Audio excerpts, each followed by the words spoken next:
Hello enemy fans, आप सभी का स्वागत है शाहनवाज एनिमी एक्सप्लोर के चैनल पे। और ये सोलो लेवलिंग की लास्ट एपिसोड होने वाली है इस चैनल के ऊपर, क्योंकि अगर आप लोग मेरे ओल्ड सब्सक्राइबर हो तो आपको पता होगा कि मेरा एक और चैनल था जिसका नाम था शाहनवाज माइट, जो चैनल डीमोनेटाइज हो गया था, लेकिन अब वो चैनल फिर से मोनेटाइज हो गया है।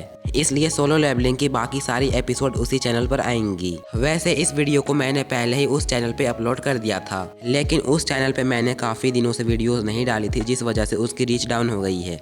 इसलिए मैंने सोचा इस वीडियो को यहाँ पर अपलोड करके आप लोगों को इन्फॉर्मेशन दे देनी चाहिए। और हाँ गाइस, जाके शाहनवाज माइट वाले चैनल पर एक्टिव हो जाओ, क्योंकि उसी चैनल पे अब सोलो लेवलिंग की वीडियोस अपलोड होंगी। कमेंट बॉक्स में आपको उस चैनल का लिंक मिल जाएगा, तो जाके एक बार चेकआउट कर लेना। और रही बात इस चैनल की कि इसमें कौन सी वीडियोस आएंगी, तो वो मैं एपिसोड के लास्ट में बताऊंगा, इसलिए एपिसोड को लास्ट तक जरूर देखना। पिछले एपिसोड में जिन्हो एक चींटी से फाइट कर रहा था, जो चींटी बहुत ही ज्यादा पावरफुल थी। जिन्हो कहता है मुझे इस चींटी को बहुत ही जल्दी खत्म करना होगा, वरना चाइन नहीं बच पाएगी, हमें उसे जल्दी से वापस लेकर जाना होगा। जिन्हो आगे बढ़कर बहुत लंबी जंप लगाता है और चींटी को एक किक मारता है, लेकिन चींटी नीचे से गायब हो जाती है। मास्टर यूनहू और चोई जोंग ये देखकर बहुत ही ज्यादा हैरान हो जाते हैं और कहते हैं आखिर वो चींटी नीचे से चली कहाँ गई। उसकी स्पीड तो सच में बहुत ही ज्यादा है। जिन्हो ऊपर की तरफ देखता है तो चींटी ऊपर उड़ रही होती है। वो चींटी कहती है मेरे पॉइजन का इस पर कोई भी असर नहीं हुआ, और न ही इसकी स्ट्रेंथ से मेरी स्ट्रेंथ का कोई मुकाबला है, क्योंकि ये लड़का मुझसे ज्यादा पावरफुल है। मुझे नहीं लगता है कि इसकी फिजिकल पावर के सामने मैं टिक पाऊंगा, लेकिन मेरे पास अभी भी एक स्किल है जिससे कि मैं इससे ज्यादा बेहतर हूँ, और वो है मेरी स्पीड।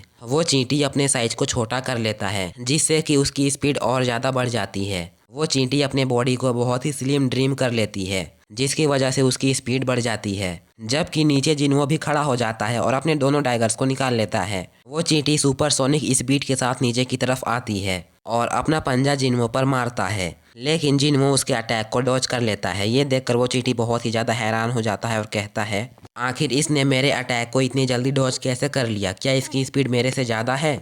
जिन्हो उसके अटैक को डॉज करते हुए जल्दी से पीछे चला जाता है और अपने नाइफ से उस पर अटैक कर देता है, लेकिन वो चींटी अपने पंजे को सामने की तरफ कर लेता है और जिन्हो के अटैक को डॉज कर लेता है, और तुरंत ही वो अपने दूसरे पंजे से जिन्हो पर अटैक कर देता है, जिससे कि जिन्हो पीछे जाकर गिरता है। जिन्हो उठता है और दोबारा से बहुत ही स्पीड के साथ चींटी की तरफ बढ़ता है, और फिर दोनों में काफी स्पीड के साथ फाइट होने लगती है। और उन दोनों की स्पीड इतनी ज्यादा होती है कि उन दोनों का फाइट हमें दिखाई भी नहीं दे रहा होता है। फाइट के दौरान चींटी कहता है ये ना सिर्फ मेरे स्पीड को टक्कर दे रहा है, बल्कि ये मुझसे भी ज्यादा फास्ट होते जा रहा है। चींटी कहता है ये करना तो इम्पॉसिबल है, ये तो एक नॉर्मल सा इंसान है। जबकि जिन्हो सोच रहा होता है इसकी स्ट्रेंथ डीमन किंग के बराबर होगी या फिर उससे ज्यादा, लेकिन अब मेरे पास बेहतर वेपन्स है, क्योंकि मैंने बैरन को हराया है और मैं बैरन से ज्यादा पावरफुल हूँ। और मुझे ये भी पता है कि इसके सेल्स में काफी सारे क्रैक्स पड़ चुके हैं। अगर मैं इससे इसी तरह फाइट करता रहा तो बहुत जल्दी से हरा दूंगा। जिन्हो अपने नाइफ को इस्तेमाल करते हुए अपनी स्किल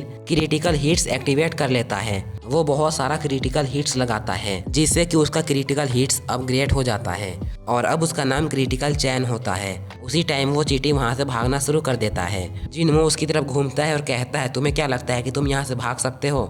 जिन्हो को जो नया स्किल मिला है जिसका नाम है क्रिटिकल हिट, उसे एक्टिवेट करता है और उस चींटी को बाइंड कर लेता है।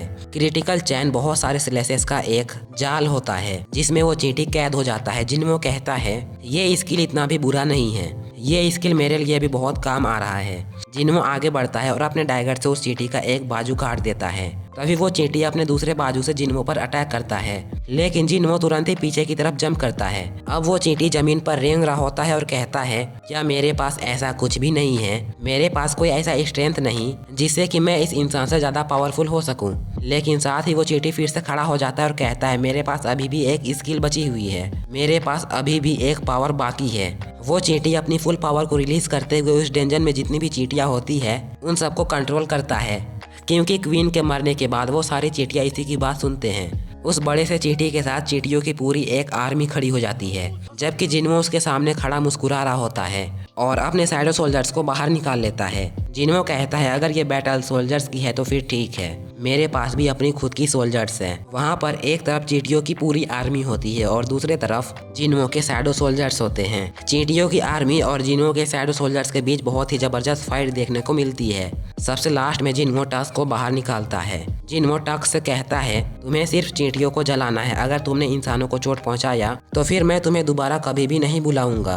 टस्क जिन्हो के ऑर्डर सुनने के बाद अपने साइज को बहुत ही बड़ा कर लेता है। जैसे ही टस्क का साइज बड़ा होता है, उसके हाथ में जो मैजिकल क्रिस्टल होता है उसका साइज भी बड़ा हो जाता है। टस्क अपनी स्पेशल स्किल जो कि फायर ड्रैगन है उसे एक्टिवेट करते हुए एक बहुत ही बड़ी सी फायर अटैक बना लेता है और सामने की सारी चींटियों को जलाकर राख कर देता है। टस्क की फायर एनर्जी इतनी ज्यादा होती है कि चींटियों के टनल को फाड़ते हुए बाहर निकल जाता है। लीम ताई और मादोंग ये देखकर बहुत ही ज्यादा हैरान हो जाते हैं। लीम ताई कहता है ये हो ही नहीं सकता, ये एक समन वॉरियर है और ये समन वॉरियर बहुत ही ज्यादा पावरफुल है। अपनी चींटियों की आर्मी को मरता हुआ देखकर वो चींटी कहता है ऐसा कैसे हो सकता है, ये इंसान मुझसे ज्यादा पावरफुल कैसे हो सकता है, मैं इन सबसे ज्यादा पावरफुल हूँ, मैं जैसे ही पैदा हुआ मैं सबसे ज्यादा पावरफुल था, मैं अल्टीमेट सोल्जर हूँ, मैं अपने रास्ते में आने वाली सारी चीजों को खत्म कर सकता हूँ और मैं उनसे काफी आसानी से निपट सकता हूँ क्योंकि मेरी पावर की कोई भी लिमिट नहीं, क्योंकि मेरे पास इन्फिनिट पावर है। मैं एक मोनार्च हूँ या फिर मैं एक मोनार्च था या फिर मुझे एक मोनार्च बनना था। आप सभी को याद होगा कि लास्ट टाइम कारगलान ने भी मरने से पहले यही कहा था। कारगलान ने भी मरने से पहले MO वर्ड को इस्तेमाल किया था और उसका मतलब था मोनार्च। वो जिन्हो के बारे में यही कहने वाला था कि वो एक मोनार्च है। वो चींटी फिर से कहता है ये इंसान मुझसे ज्यादा पावरफुल कैसे हो सकता है, मैं एक मोनार्च हूँ और मोनार्च से पावरफुल कुछ भी नहीं होता है। लेकिन जैसे ही वो चींटी जिन्हो की तरफ देखता है तो जिन्हो की पावर देखकर वो बहुत ही ज्यादा डर जाता है। वो जिन्हो को देखकर ये कहता है कि मुझे यहाँ से भागना होगा, अगर मुझे जिंदा रहना है तो मुझे यहाँ से किसी तरह निकलना होगा। उस चींटी ने जो कि बियांगू को खा लिया था, जो कि पहले एक हीलर था, वो उसकी एबिलिटी को इस्तेमाल करते हुए अपनी बॉडी को हील करते हुए वहां से भागने की कोशिश करता है। ये देखकर जिन्हो कहता है मैं पहली बार एक ऐसे मॉन्स्टर को देख रहा हूँ जो किसी दूसरे के एबिलिटी को एब्जॉर्ब कर सकता है। वो चींटी भागते हुए कहता है मुझे थोड़ा सा डिस्टेंस क्रिएट करना होगा ताकि वो मुझे पकड़ ना सके। लेकिन जिन्हो नीचे खड़े हुए अपने डोमिनेटर टच को यूज करता है और अपनी ग्रेविटी फोर्स की मदद से उस चींटी को नीचे जमीन पर गिरा देता है और बहुत स्पीड के साथ आकर उसके सर के पास खड़ा हो जाता है। वो चींटी अभी भी रेंगते हुए वहां से भागने की कोशिश करता है। जिन्हो ऊपर की तरफ जंप करते हुए कहता है मैं तुम्हें यहाँ से भागने नहीं दूंगा और अपने क्रिटिकल चेंज स्किल को इस्तेमाल करते हुए बहुत सारे स्लैशेस लगाता है और फाइनली उस चींटी को मार डालता है। और साथ ही जिन्हो के पास विंडो ओपन होती है और उससे कहा जाता है तुमने अपने दुश्मन को मार दिया है। और इसी के साथ 2 और विंडोज ओपन होती है जिसमें जिन्हो का 2 बार लेवल अप होता है, यानी कि जिन्हो का लेवल अप 99 पर पहुंच गया है। उसी टाइम मास्टर यूनहो जिन्हो से कहते हैं चैन नहीं बच पाएगी, उसकी हालत बहुत ही ज्यादा खराब हो गई है, जल्दी से उसका कुछ करना होगा वरना वो नहीं बच पाएगी। जिन्हो भागता हुआ चैन के पास आता है और कहता है मुझे लगता है कि मैंने बहुत सारा टाइम वेस्ट कर दिया उस चींटी के पीछे, मुझे जल्दी से किसी हीलर को ढूंढना होगा। मैं अपने शैडो एक्सचेंज एबिलिटी को भी इस्तेमाल नहीं कर सकता क्योंकि अभी 3 घंटे नहीं हुए हैं और मुझे अभी तक ये भी नहीं पता है कि मैं अपने साथ किसी और बंदे को एक्सचेंज कर सकता हूँ। अगर मैं काइजल पे बैठकर वापस जाता हूँ तो और किसी हीलर को लेकर आता हूँ तो बहुत ज़्यादा टाइम लग जाएगा, मेरे आने तक चैन मर जाएगी। जिन्हो कहता है जापानीज टीम में शायद कोई हीलर हंटर अभी जिंदा हो, मुझे उनमें से किसी को ढूंढ कर लाना होगा। लेकिन तभी जिन्हो को कुछ याद आता है। जिन्हो कैमरामैन से कहता है क्या तुम कुछ देर के लिए कैमरा को ऑफ कर सकते हो। जिन्हो की बात सुनकर वो कैमरामैन घबरा जाता है। जिन्हो उससे कहता है कि अगर तुमने इसे बंद नहीं किया तो मैं इस कैमरे को तोड़ दूंगा। जिन्हो की ये बात सुनकर वो कैमरामैन अपने कैमरे को बंद कर देता है। वो कैमरामैन कहता है अचानक इसे क्या हुआ, इसने आके कैमरा को क्यों बंद करवा दिया। जिन्हो अपने शैडोज को ऑर्डर देता है कि जल्दी से जाओ और मिन बियांगो की बॉडी को लेकर आओ। वो सारे शैडो सोल्जर्स मिन बियांगो के बॉडी को ढूंढने में लग जाते हैं। मास्टर यूनहो जिन्हो की ये बात सुनकर बहुत ही ज्यादा हैरान हो जाते हैं और कहते हैं अब ये उसकी बॉडी के साथ क्या करने वाला है। थोड़ी ही देर के बाद एक हाई ऑक्स बियांगो की बॉडी ढूंढ कर ले आता है। जिन्हो उसकी बॉडी के सामने खड़ा हो जाता है और कहता है इसका तो सर ही नहीं है, पता नहीं मेरी शैडो एक्सट्रैक्शन स्किल इस पर काम करेगा या नहीं। लेकिन बियांगो के बॉडी के ऊपर एक विंडो ओपन होती है और जिन्हो से कहा जाता है तुम इसके बॉडी से शैडो निकाल सकते हो। जिन्हो कहता है मेरे पास बस यही एक रास्ता बचा है, मुझे इसके शैडो को निकालना ही होगा। जिन्हो उसके बॉडी के सामने खड़ा हो जाता है और कहता है जागो। बियांगो के शैडो से थोड़ा सा शैडो बाहर निकलता है लेकिन शैडो एक्सट्रैक्शन फेल्ड हो जाती है। जिन्हो ये देखकर हैरान हो जाता है और वो फिर से ट्राई करता है, लेकिन दोबारा भी वही हुआ। बियांगो की बॉडी से उसके शैडो बाहर नहीं आई। अब जिन्हो के सामने सिर्फ एक ही चांस बचता है। जिन्हो कहता है, वैसे तो मेरी स्ट्रेंथ बियांगो से बहुत ही ज्यादा है, इसका शैडो आसानी से निकल आना चाहिए था, लेकिन मुझे नहीं लगता है कि ये अपने शैडो को बाहर निकलने देगा। या फिर ये मुझे ऐसा बताना चाह रहा है जैसे किसी इंसान की बॉडी से उसका शैडो निकालना गलत बात है। लेकिन साथ ही वो चैन की तरफ देखता है और कहता है, लेकिन जिंदा इंसान को बचाना ज्यादा जरूरी है, मुझे ये गलत काम करना ही होगा। जिन्हो तीसरी बार कोशिश करता है और बियांगो की बॉडी से कहता है जागो, और उसका शैडो बाहर निकल आता है। ये देखकर यूनहू बहुत ही ज्यादा गुस्सा हो जाता है और जिन्हो के कंधे पे हाथ रखते हुए कहता है, तुम इसके बॉडी के साथ क्या कर रहे हो। लेकिन जैसे ही वो बियांगो के शैडो को बाहर निकलते हुए देखते हैं, वो बहुत ही ज्यादा हैरान हो जाते हैं और कहते हैं, तुम्हारा ये शैडो क्रिएचर ये कोई समन नहीं है, बल्कि तुम्हारी एबिलिटी मुर्दा को जिंदा करना है। मा दुंग और लिम ताई ये देखकर बहुत ही ज्यादा हैरान हो जाते हैं और कहते हैं, ये कोई आम इंसान नहीं है, ये तो मुर्दा को जिंदा कर सकता है। इसी मुर्दा इंसान के शैडो को निकाल कर उसकी एबिलिटी को यूज कर सकता है। बियांगो का शैडो आगे बढ़ता है और अपनी स्किल को इस्तेमाल करते हुए चैन की बॉडी को हील कर देता है। मास्टर यूनहू भी ये देखकर बहुत ही ज्यादा हैरान हो जाते हैं और कहते हैं, ये तो सच में काम कर रहा है। जिन्हो यूनहू से कहता है, मैं बियांगो के शैडो को देखकर इतना तो कह सकता हूँ कि ये अपनी जिंदगी में किस किस्म का इंसान था। मैंने इसे कोई भी ऑर्डर नहीं दिया, ये खुद जाकर चैन को हील कर रहा है। हालांकि मेरे शैडोज मेरे ऑर्डर को मानते हैं तभी कोई काम करते हैं। यूनहू जिन्हो से कहते हैं, ये चीज जो भी है, लेकिन ये हमारा बियांगो नहीं है। कैमरामैन भी ये देखकर बहुत ही ज्यादा हैरान हो जाता है और कहता है, इसीलिए इसने मुझे कैमरा बंद करने को कहा था, क्योंकि अगर पब्लिक को पता चल जाए कि ये मुर्दा को जिंदा कर सकता है तो बहुत बड़ा प्रॉब्लम हो जाएगा। चोय जोंग सोच रहे होते हैं कि ये जितना ज्यादा मॉन्स्टर को मारेगा उतना ज्यादा पावरफुल होते जाएगा। मैं तो इस बारे में सोच भी नहीं सकता कि इसकी पावर लिमिट क्या है। मास्टर यूनहू जिन्हो से कहते हैं, मैं उम्मीद करता हूँ कि आने वाली फ्यूचर में तुम इससे भी कई ज्यादा पावरफुल हो जाओगे और बियांगो की पावर्स तुम्हारे बहुत ज्यादा काम आएंगी। लेकिन मैं तुमसे एक बात कहना चाहूंगा, बियांगो एक ऐसा इंसान था जिसे फाइटिंग से बहुत ज्यादा नफरत थी, इसलिए मैं तुमसे एक रिक्वेस्ट करना चाहता हूँ, प्लीज बियांगो की शैडो को कभी भी फाइट के लिए इस्तेमाल मत करना। जिन्हो थोड़ी देर के लिए चुप हो जाता है। फिर मास्टर यूनहू के हाथ को अपने कंधे से हटाते हुए कहता है, ये दूसरी बार है जब आपने मेरे कंधे को पकड़ा है। लेकिन साथ ही जिन्हो मुस्कुराते हुए उनसे कहता है, जब पहली बार आपने मेरे कंधे पर हाथ रखा था तब आप मुझे ऑर्डर दे रहे थे, लेकिन इस बार आप मुझसे एक रिक्वेस्ट कर रहे हैं। साथ ही जिन्हो आगे बढ़ता है और कहता है, जैसा आप इसके लिए महसूस करते हैं मैं भी वैसा ही महसूस करता हूँ। जिन्हो आगे बढ़ता है और बियांगो के शैडो के ऊपर हाथ रखते हुए कहता है, कैंसल शैडो एक्सट्रैक्शन। ये देखकर यूनहू हल्का सा मुस्कुराते हैं, जबकि बियांगो का शैडो यूनहू की तरफ देखकर मुस्कुराता है और साथ ही उसका शैडो नथिंगनेस में चला जाता है।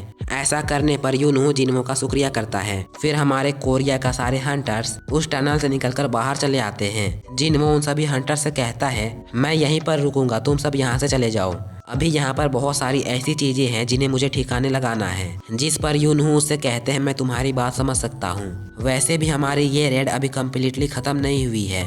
आसमान में बहुत सारे चींटियां उड़ रहे होते हैं। ये देखकर जिन्हो कहता है, पहले मैं तुम सभी के लिए रास्ता खाली कर देता हूँ, उसके बाद वापस आकर इन अंडों का कुछ करता हूँ। जिन्हो अपने पास से काइजल को बाहर बुलाता है और उसके ऊपर बैठकर उड़ जाता है और साथ ही रास्ते में आने वाली सारी चींटियों को मारते जाता है ताकि हेलीकॉप्टर के उड़ने के लिए रास्ता खाली हो सके। और यहीं पर हमारी एपिसोड 49 की एंड हो जाती है। एंड बिना टाइम वेस्ट ये एपिसोड 50 को भी स्टार्ट करते हैं। एपिसोड की स्टार्टिंग में जापानीज हंटर की तरफ से जो 2 जापानीज हंटर बच जाते हैं उनका सीन हमें दिखाया जाता है। उन लोगों को पहले ही बचा लिया गया था। वो लोग उसी शिप में होते हैं जहाँ पर उनका 11वां एस रैंक का हंटर होता है जिसका नाम सोगीमोटो है। जो हंटर इस रेड में बच गए थे वो यहाँ पर खड़े होकर बहुत ज्यादा परेशान हो जाते हैं और कहते हैं, वो मॉन्स्टर सच में बहुत ही ज्यादा पावरफुल था। जापानीज हंटर की तरफ से रियोजी गोटो भी बहुत ज्यादा पावरफुल थे, लेकिन उस चींटी ने एक ही बार में उनका सर को धड़ से अलग कर दिया था। मुझे नहीं लगता है कि हम लोग इस रेड को जीत सकते हैं। जेजू आइलैंड की ये रेड एक फेलियर है। हम उस मॉन्स्टर का सामना नहीं कर सकते हैं। कोई भी उस मॉन्स्टर का सामना नहीं कर सकता है। तभी सुगीमोटो उससे कहते हैं, तुम्हें परेशान होने की जरूरत नहीं है, हम लोग ये रेड पहले ही जीत चुके हैं। वो हंटर ये सुनकर बहुत ही ज्यादा हैरान हो जाता है और कहता है, क्या उस मॉन्स्टर को किसी ने मार डाला? लेकिन ऐसा कैसे हो सकता है, वो मॉन्स्टर बहुत ही ज्यादा पावरफुल था। सुगीमोटो उससे कहते हैं, हमें अभी कोरियन कमांड की तरफ से मैसेज आया है कि कोरियन हंटर्स ने क्वीन को भी मार दिया है और उस सोल्जर चींटी को भी मार दिया है। उसी टाइम सुगीमोटो को रियोजी गोटो से बात की हुई बात याद आती है। गोटो ने उसे बताया था कि कोरिया में एक बहुत ही पावरफुल हंटर है और उसका नाम संग जिनवो है, जबकि सुगीमोटो ने उससे कहा था मुझे नहीं लगता कि वो तुमसे ज्यादा पावरफुल होगा। उसी टाइम एक लड़का भागते हुए उनके पास आता है और कहता है वो सारी चींटियां उड़ती हुई इसी तरफ आ रहे हैं। अभी अभी आइलैंड से बहुत सारी चींटियां भागकर इधर आ रही है। सुगीमोटो अपने सारे हंटर से कहते हैं जल्दी से रेडी हो जाओ, हमें उन चींटियों को यहाँ से भागने नहीं देना है। जिनवो रास्ता क्लियर करने के बाद वापस से उस डेंजन के अंदर चला जाता है जहाँ पर उस क्वीन के अंडे पड़े होते हैं। जिनवो उन सारे अंडों को डिस्ट्रॉय कर देता है। जिनवो ये देखकर बहुत ज़्यादा खुश हो जाता है और कहता है इन सारे अंडों को डिस्ट्रॉय करने से भी मुझे एक्सपीरियंस पॉइंट मिल रहे हैं और इन अंडों से चींटियां बाहर भी नहीं निकली। साथ ही जिनवो अपनी वेपन्स वाली इन्वेंट्री को ओपन करता है और कहता है यहाँ पर तो बहुत सारे वेपन्स पड़े हुए हैं, अब तो मुझे याद भी नहीं है कि मैंने किसको इस्तेमाल किया है और किसको नहीं। साथ ही जिनवो उसमें से एक बड़ी सी तलवार बाहर निकालता है। ये वही तलवार है जो कि डीमन किंग बैरन के पास थी और उसकी इस बड़ी सी तलवार में इलेक्ट्रिसिटी बाहर निकल रही थी। जिनवो उस तलवार को घुमाते हुए एक स्लैश लगाता है जिससे कि पूरी डेंजन में बिजली फैल जाती है और उसके सामने चींटियों के जितने भी अंडे बचे हुए थे वो सारे डिस्ट्रॉय हो जाते हैं। ये देखकर जिनवो कहता है ये तो बहुत ही अच्छी है, इसे मुझे स्टोरेज में नहीं रखना चाहिए, इसे तो मुझे यूज करना चाहिए। नेक्स्ट सीन यूनाइटेड स्टेट का होता है। अमेरिकन हंटर एसोसिएशन ब्यूरो के चीफ अपने घर पर बैठकर जिनवो की फाइट देख रहे होते हैं। जब जिनवो उस चींटी के साथ फाइट कर रहा था वही सीन। डायरेक्टर का नाम डेविड ब्रानेन होता है जबकि उसके असिस्टेंट का नाम माइकल कोइनर होता है। माइकल कोइनर अपने डायरेक्टर से कहता है डायरेक्टर आपको ये देखकर क्या लगता है, जिस पर डायरेक्टर कहता है मुझे इस वीडियो को देखते हुए 4 बज गए लेकिन मुझे टाइम का पता ही नहीं चला, ये वीडियो बहुत ही एक्साइटमेंट थी। डायरेक्टर माइकल से कहते हैं तुम इतनी रात को मेरे घर सिर्फ ये वीडियो दिखाने और मेरी राय जानने तो यहाँ पर नहीं आए होगे, तुम पहले ही से जानते हो कि मैं क्या सोच रहा हूँ। माइकल डायरेक्टर से कहता है एक ऐसा हंटर जिसके पास एक स्पेशल एबिलिटी है जो हजारों की तादाद में समन्स को कंट्रोल कर सकता है, ऐसे एक पावरफुल हंटर को एक छोटी सी कंट्री साउथ कोरिया में नहीं होना चाहिए, उसे तो यहाँ यानी कि अमेरिका में होना चाहिए। डायरेक्टर उससे कहते हैं क्या तुम्हें इसके बारे में कुछ और पता है। उसी टाइम माइकल उसके सामने एक फाइल पेश करता है और कहता है कुछ समय पहले हमारे एक ब्यूरो में एक हादसा हो गया था जहाँ पर एक एस रैंक का हंटर जिसका नाम डांसू था वो काफी ज्यादा जख्मी हो गया था, जबकि दूसरा हंटर वहाँ से भाग गया था। उस हंटर का नाम संगिलवान था, जबकि उसे एक ए रैंक के हंटर जेम्स ने उसे एक डेंजन के अंदर से पकड़ा था। हमने उस पर इन्वेस्टिगेट किया और अपनी इन्वेस्टिगेशन के बाद हमें पता चला कि वो सच में एक इंसान है और वो कोरिया का ही एक हंटर है। लेकिन जब हम लोगों ने उस पर बहुत ही गहराई के साथ इन्वेस्टिगेशन किया तो हमें पता चला कि वो संग जिनवो के फादर हैं, लेकिन ये सारी इन्फॉर्मेशन टॉप सीक्रेट है। बाकी सारी कंट्रीज को संग जिनवो के बारे में कुछ भी नहीं पता है, यहाँ तक कि उसके नाम के बारे में भी काफी लोगों को नहीं पता है और न ही उसके एबिलिटी के बारे में किसी को कुछ पता है। हमारे पास ये बहुत ही अच्छा मौका है, हम लोग जल्दी से उसे जाकर अपने कंट्री में ले आते हैं। डायरेक्टर माइकल से कहते हैं डांसू के मुकाबले में ये वाला केस थोड़ा सा अलग है, हमारे कंट्री के साथ कोरिया का एक एग्रीमेंट है, हम लोग उनके साथ फाइट नहीं चाहते हैं। अगर हम लोग उनके कंट्री से और एक एस रैंक के हंटर को अपने साथ ले आए तो इससे बहुत सारे प्रॉब्लम्स खड़े हो जाएंगे। जिस पर माइकल डायरेक्टर से कहता है लेकिन क्या आपको नहीं लगता कि वो हंटर इतना ज़्यादा पावरफुल है कि हमें एक रिस्क लेना चाहिए। डायरेक्टर माइकल से कहते हैं तुम्हें लगता है कि तुम उसे मना सकते हो यहाँ पर लाने के लिए, जिस पर माइकल कहता है कम से कम हम लोग कोशिश तो कर सकते हैं। नेक्स्ट सीन फिर से डेंजन का होता है। अभी जिनवो सारे अंडों को डिस्ट्रॉय कर देता है और जिनवो से कहा जाता है कि तुमने अपना लेवल अप कर लिया है, यानी कि अब जिनवो का लेवल 100 हो गया है। फिर जिनवो सीधा उस चींटी की तरफ जाता है जो चींटी बहुत ज्यादा पावरफुल था। जिनवो उसके सामने जाकर खड़ा हो जाता है और उससे कहता है जागो। उस चींटी का शैडो निकलने से पहले ही जिनवो एक अलग ही डायमेंशन में चला जाता है जहाँ पर जिनवो के आसपास सिर्फ डार्कनेस होती है। जिनवो ये देखकर बहुत ही ज्यादा हैरान हो जाता है और कहता है ये क्या, इसका क्या मतलब है, इस डार्कनेस में तो मुझे कुछ भी महसूस नहीं हो रहा है। जिनवो हैरान होता है और कहता है क्या ये मेरा शैडो एक्सट्रैक्शन की वजह से हुआ है, क्या मेरी शैडो एक्सट्रैक्शन फेल हो गई है। लेकिन साथ ही सब कुछ नॉर्मल हो जाता है और जिनवो के सामने एक विंडो ओपन होती है और जिनवो से कहा जाता है तुम्हारी शैडो एक्सट्रैक्शन कंप्लीट हो गई है और उस चींटी का शैडो बाहर निकल आता है। जिनवो उस चींटी की शैडो की तरफ देखता है और कहता है मुझे लगा था कि मेरी शैडो एक्सट्रैक्शन फेल हो गई है। तभी वो चींटी शैडो सोल्जर जिनवो के पास आकर खड़ा हो जाता है और उस चींटी का लेवल इस टाइम 1 होता है, जबकि उसका रैंक जनरल का होता है। जिनवो भी ये देखकर हैरान हो जाता है और कहता है आज से पहले मैंने कभी भी जनरल का रैंक नहीं देखा था, हालांकि इग्रिस भी एक एलिट नाइट है। जिनवो कहता है इसका मतलब ये हुआ कि ये वाला मेरा शैडो सोल्जर बाकी सारे शैडो सोल्जर से सबसे ज्यादा ताकतवर है। वैसे इसे स्ट्रांग होना भी चाहिए, क्योंकि जब ये जिंदा था तभी ये बहुत ज्यादा ताकतवर था। फिर जिनवो पीछे की तरफ मुड़ता है और कहता है चलो अब इस चींटियों की रानी का शैडो को भी बाहर निकाल लेते हैं। जिनवो जैसे ही थोड़ा सा आगे बढ़ता है वो चींटी कहता है मेरे किंग मुझे एक नाम दीजिए। जिनवो पीछे की तरफ मुड़ता है और उस चींटी से पूछता है तुम बोल कैसे सकते हो। वो चींटी जिनवो से कहती है क्योंकि मैं जिंदा था तब भी बोल सकता था और उसी वजह से मैं अब भी बोल सकता हूँ। ये सुनकर जिनवो हैरान हो जाता है और कहता है हाँ ये मरने से पहले बोल सकता था, ये बात तो मुझे पहले से ही पता है, लेकिन इसका मतलब ये क्या हुआ कि ये शैडो बनने के बाद भी बोल सकता है। लेकिन साथ ही जिनवो कहता है ऐसा नहीं हो सकता, आयरन भी शैडो बनने से पहले बोल सकता था और कार्गलान भी बोल सकता था, लेकिन वो लोग शैडो बनने के बाद नहीं बोल सकते हैं। फिर जिनवो सोचते हुए कहता है हो सकता है कि इसका रैंक हाई है और ये एक जनरल है, इस वजह से ये बोल सकता है। जिनवो कहता है क्या पता जब फ्यूचर में मेरे बाकी शैडोज को जब जनरल का रैंक मिल जाए तब शायद वो लोग भी बोल पाएंगे। जिनवो उस चींटी से कहता है मैंने तुम्हें मारा है, इसके बावजूद भी तुम मेरे वफादार हो, क्या तुम मुझे फॉलो करोगे। वो चींटी जिनवो से कहता है मैं मरा नहीं हूँ बल्कि मैं रिपोन हुआ हूँ, मेरे किंग ने मुझे दोबारा जिंदा किया है, वो भी अपनी पावर से, इसलिए मैं आपको हमेशा प्रोटेक्ट करूंगा।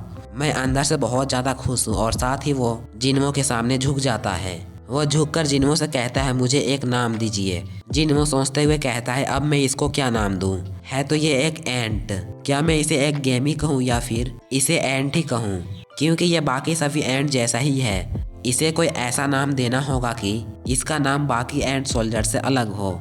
थोड़ी देर सोचने के बाद जिनवो उससे कहता है आज के बाद तुम्हारा नाम बीरू होगा। बीरू जिनवो को नाम देने के लिए थैंक यू कहता है और साथ ही उसके लेबल के ऊपर उसका नाम लिख दिया जाता है बीरू लेवल 1 रैंक जनरल।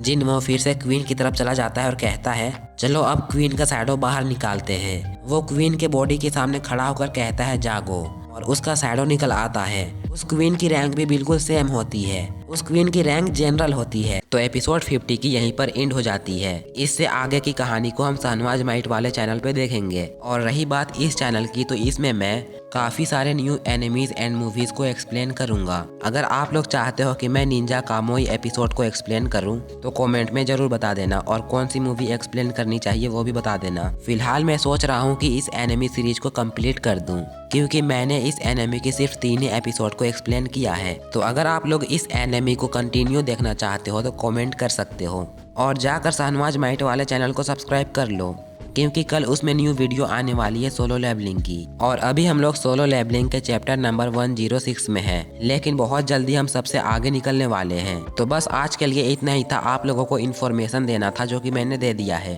तो इस वीडियो को यहीं पर एंड करते हैं, मिलते हैं नेक्स्ट एपिसोड में, तब तक के लिए बाय बाय।